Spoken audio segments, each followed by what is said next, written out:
polisi telah menaikkan status hukum AG menjadi pelaku dalam kasus penganiayaan terhadap David Ozora. Sementara itu, Mario Dandi Satrio, tersangka penganiayaan David Ozora, dijerat pasal penganiayaan berat yang direncanakan dan terancam 12 tahun penjara.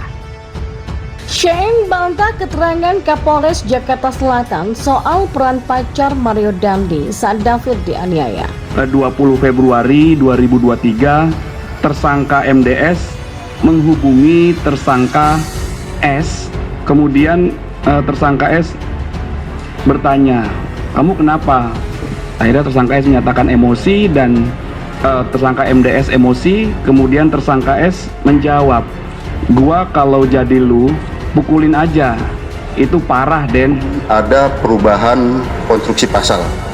Yang pertama, terhadap tersangka MDS, konstruksi pasalnya adalah 355 KUHP ayat 1, subsidiar 354 ayat 1 KUHP, lebih subsidiar 353 ayat 2 KUHP dengan ancaman maksimal 12 tahun penjara. Itu MDS.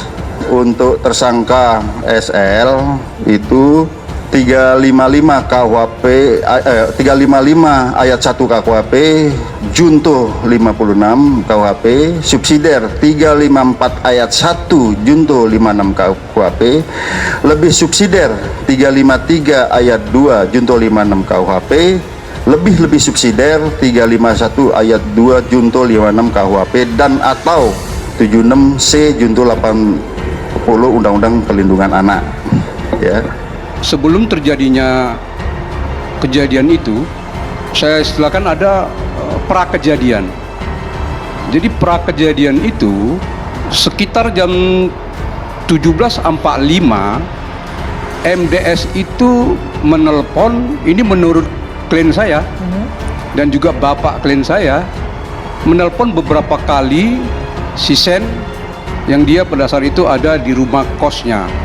Ditelepon dan di situ juga Sen ini sudah menolak pada saat itu. Sen, ayo kita ke Lebak Bulus.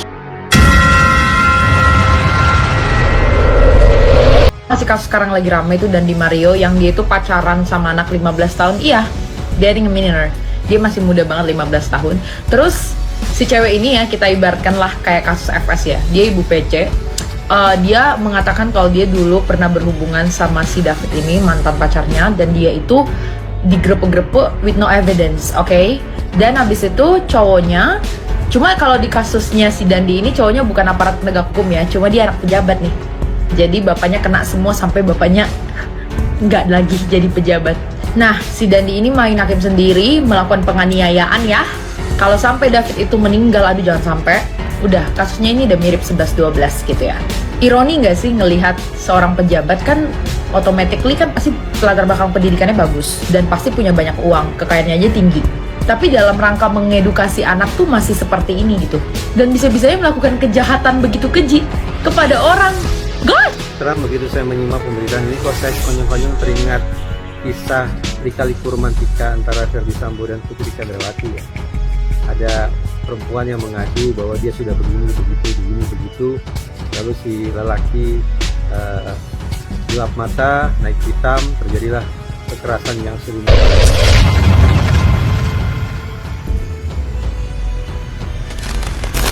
Pernyataan Shane Lucas, teman Mario Dandi Satrio, membantah keterangan Kapolres Metro Jakarta Selatan, Kombes Ade Arysyam Indardi, soal peran Agnes, gadis berusia 15 tahun yang merupakan pacar dari Mario.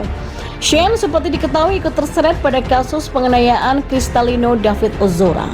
Shane kini mulai membuka suara apa yang sebenarnya terjadi ketika kejadian tersebut berlangsung.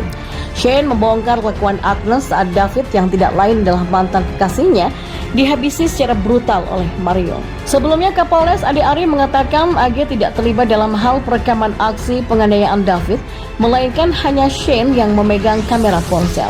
Sementara Shane sendiri menyatakan bahwa AG ada di lokasi kejadian dan ikut merekam peristiwa berdarah itu. Keterangan Shane tentang peran AG itu disampaikannya kepada pengacaranya Happy Sihombing.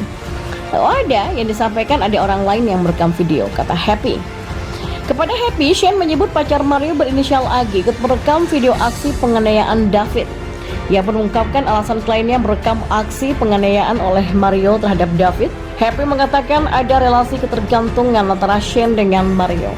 Happy menuturkan Shane dan Mario berteman baik dan kerap pergi bersama ke kafe. Dia ada relasi kuasa dan ketergantungan karena berteman baik dengan si Dandy. Dan juga ada katanya teman nongkrong di kafe-kafe. Ya, di sisi lain ia mengklaim kliennya tidak mengetahui rencana jahat Mario untuk menganiaya David. Happy mengungkapkan Shane mulanya dihubungi berkali-kali oleh Mario yang mengajaknya untuk pergi. Jadi menurut bapaknya itu dia dijemput oleh Dandy. Ditelepon sebelumnya, ditelepon berkali-kali. Si Shane nggak mau si Dandy atau Mario ini langsung menjemput pakai Rubicon itu, kata Happy.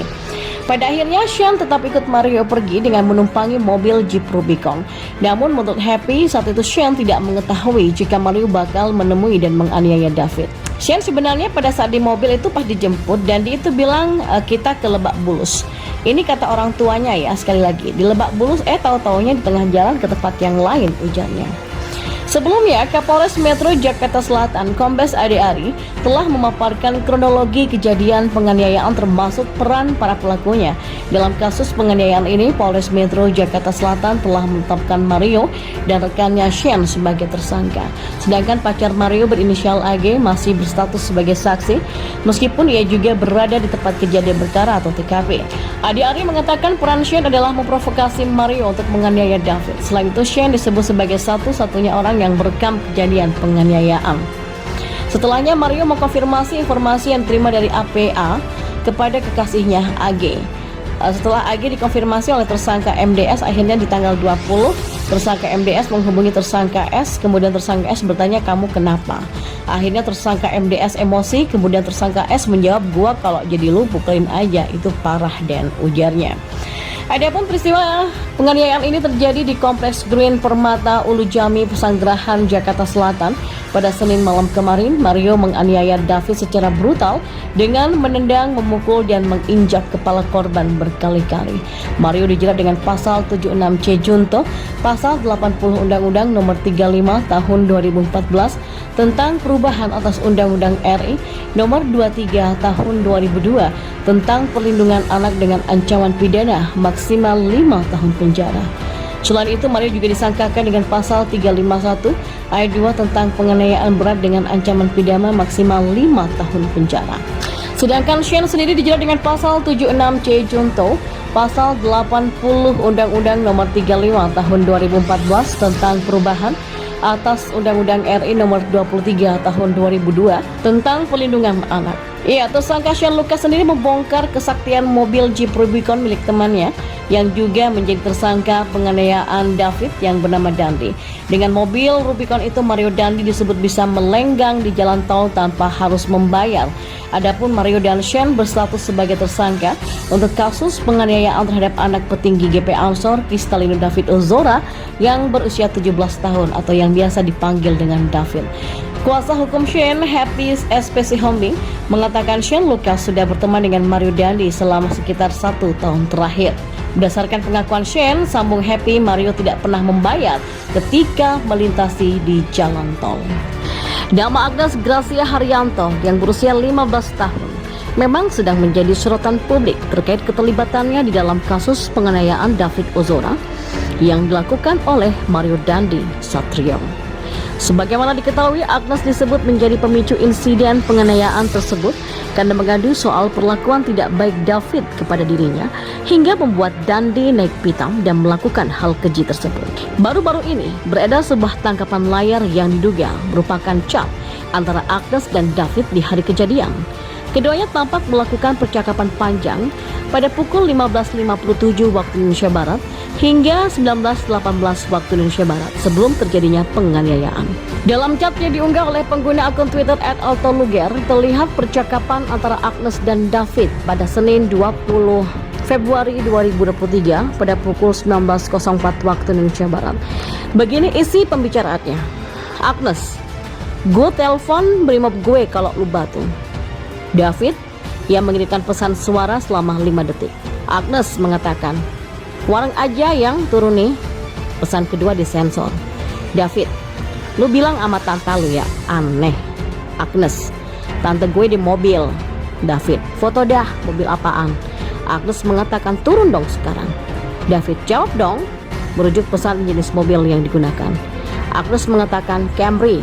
Lu kenapa nggak mau turun banget sih? Menurut keterangan @Alto Luger, David sudah 10 kali dipaksa turun dari rumah temannya untuk menemui para pelaku dengan dalih Agnes ingin mengembalikan kartu pelajar miliknya. David sendiri disebut sudah berkali-kali menolak, tapi Agnes tetap memaksanya untuk bertemu, bahkan mengancam untuk menelepon Brimob kenalannya. Ia menambahkan, satu kali David dibohongin bahwa ada tante pelaku ikut di mobil. Satu kali David dibohongin bahwa mobil yang dipakai adalah Camry. Selesai. #Kawal David.